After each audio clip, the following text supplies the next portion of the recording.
Ngayon, ipapakita ko naman sa inyo kung paano magluto o gumawa ng chicken curry Pinoy style. Ito po ang ating mga ingredients. Siyempre, meron ako rito 1 kilong manok, patatas, coconut milk, kamatis, gagamit din tayo rito ng bell pepper ng kulay ay green at red, carrots, curry powder, salt and ground black pepper, gagamit din tayo rito ng patis, sibuyas, sili, luya, at maraming bawang. Siyempre, kailangan din natin ng mantika. Okay po, ang una po natin gagawin, yung ating pong manok, imamarinate po natin siya ng curry powder.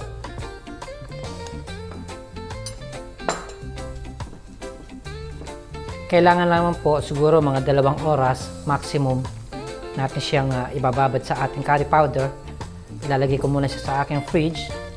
Pagkatapos po nun, ipiprito natin siya. Ito po ang first stage ng pagluluto ng chicken curry Pinoy style. Ngayon naman po, pupunta na tayo sa ating second stage ng pagluluto ng chicken curry. Nagpapainit na po ako ng mantika. Yung aking pong chicken, halos 2 oras ko siyang ibinabad.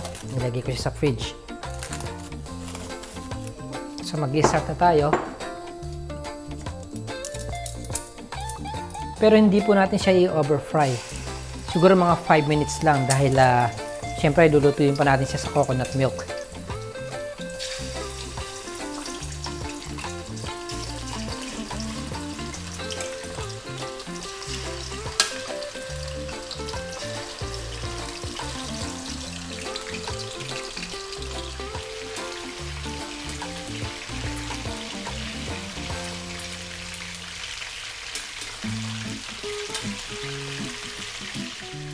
Ayan po, bali nilagay ko na po yung second batch.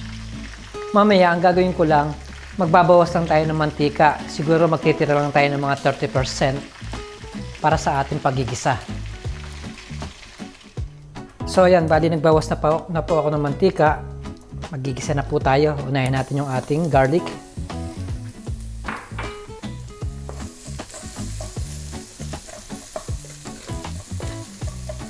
Mamaya po habang nagigisa naman tayo, yung residue na yan, i-scrape na lang natin.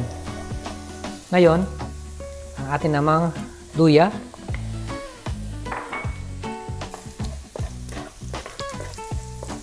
Gisahin ko lang siya sandali. Tapos po, susunod na natin yung ating sibuyas. So, okay na yung ating garlic, tsaka ang ating ginger. Onion naman. At isasabay na rin po natin yung ating kamatis.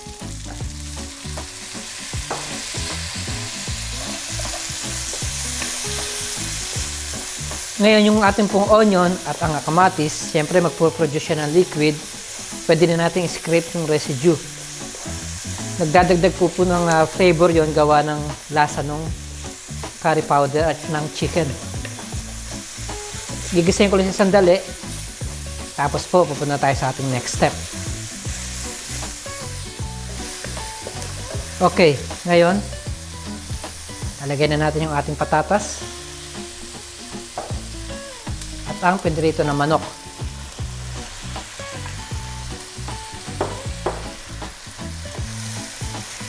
Mix ko lang sandali. Tapos po, maglalagay na tayo ng coconut milk. Pare, ang gamit ko rito yung powder lang.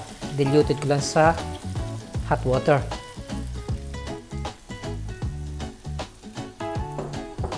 Ngayon naman, titimplahan na natin siya ng patis.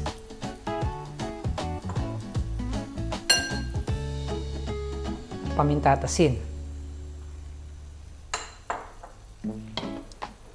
At this point, ilalagay na po natin yung natitira nating curry powder kanina.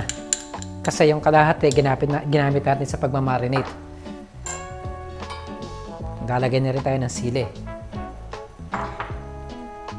Lulutuin lang natin siya ng mga 5 minutes uli pagkatapos po nun, ilalagay na po natin yung ating carrots at ang ating bell pepper. Once na matigas na yung ating patatas, malambot na yung ating patatas. Kasi hindi po pwedeng pagsabayin ng patatas at carrots. Mas matigas po ang patatas. Tatakpan ko lang siya at hihintayin natin siyang maluto. Bale, ayan, tinanggal ko na po yung takip. Haluin ko lang sandali bago natin ilagay yung ating carrots. So, lulutuin ko lang yung carrots sa mga 4 minutes. At panghuli, lalagay na natin yung ating bell pepper. Punta na po tayo sa last stage ng ating pagluluto. Luto na po yung ating carrots. Malambot na rin yung patatas. So, ilalagay ko na yung ating bell pepper. Again, lulutuin ko lang siya ng mga 2 minutes. Tapos po, pwede na siyang i-serve.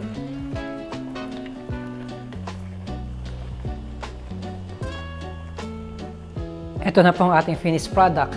Ang napakasarap na chicken curry, Pinoy style. Muli, marami pong salamat sa panonood ng howtogreatfilipinofood.com.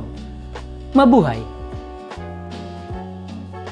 Ngayon, ipapakita ko naman sa inyo kung paano magluto ng ginisang sitaw. Ang sahog ko po rito ay kalahating kilo ng manok, sitaw, kamatis, sibuyas, gagamit din tayo rito ng oyster sauce, soy sauce, chopped garlic, optional na sili, at nagpakulo po ako ng buto ng manok. Kailangan din natin ng chicken stock. Siyempre, kailangan natin ng asin, paminta, at cooking oil. Okay po, nagpapainit na po ako ng aking pan. Siyempre, unahin natin yung ating mantika. Ang gagawin po natin, ipiprito muna natin yung ating manok.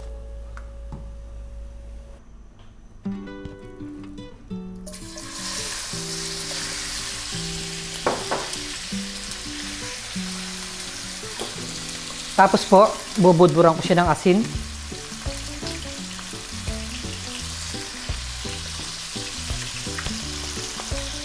Piprito ko lang siya siguro ng mga 4 to 5 minutes.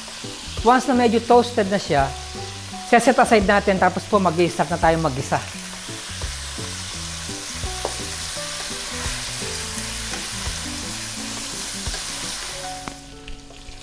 So ayan po, okay na po yung ating chicken.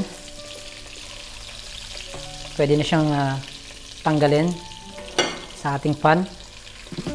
At pagkatapos po nito, masyado po maraming oil, magbabawas tayo ng konti. Para pag nag-start tayo magsute, hindi siya masyadong marami.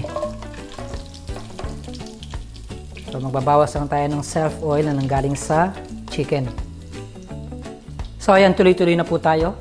Nakita naman ninyo, nagbawas ako ng mantika. Unahin natin yung ating onion.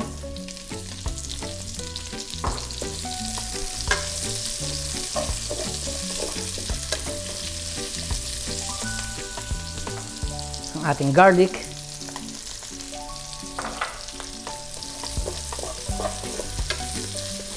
gigisayin ko lang siya siguro ng mga 20 seconds bago tayo mag-add ng kamatis.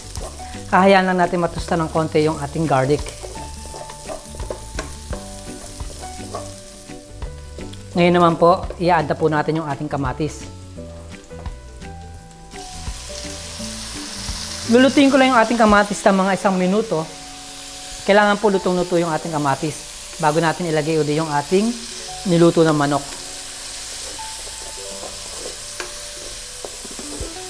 Scrape ko lang yung mga residue sa pinagprituhan ng manok kanina.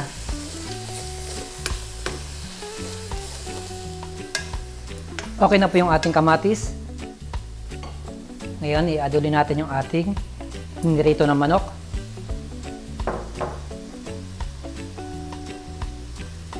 Soy sauce. Kagaya ng sinabi ko kanina, optional na sili. Oyster sauce. Nagdadagdag po yun ng lasa sa ating ginisang sitaw. Again, haluin ko lang bago tayo maglagay ng chicken stock.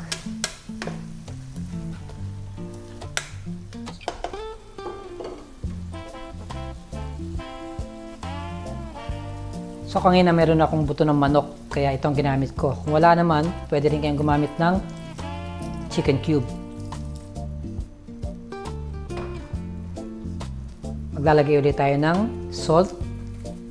Konti lamang dahil kanina nag-add na tayo ng salt habang piniprito natin yung ating manok. Pepper. At lulutuin ko lang siya ng mga 3 to 4 minutes.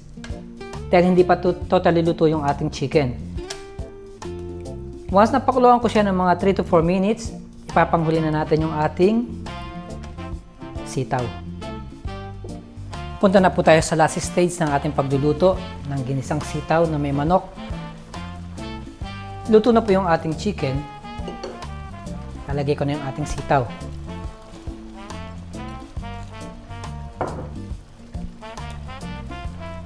Lulutuin ko ang ating sitaw ng mga 5 minutes. Tapos po, okay na siya. Depende po sa inyong panlasa kung gusto niyo maglagay ng fish sauce o ng asin. Kung kulang po siya sa alat. Pero sa akin, sa palagay ko, okay na po ito.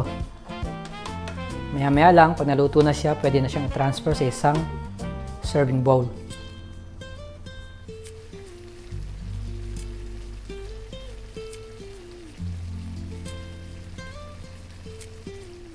Ito na po ang ating finished product ng napakasarap na ginisang sitaw sa manok.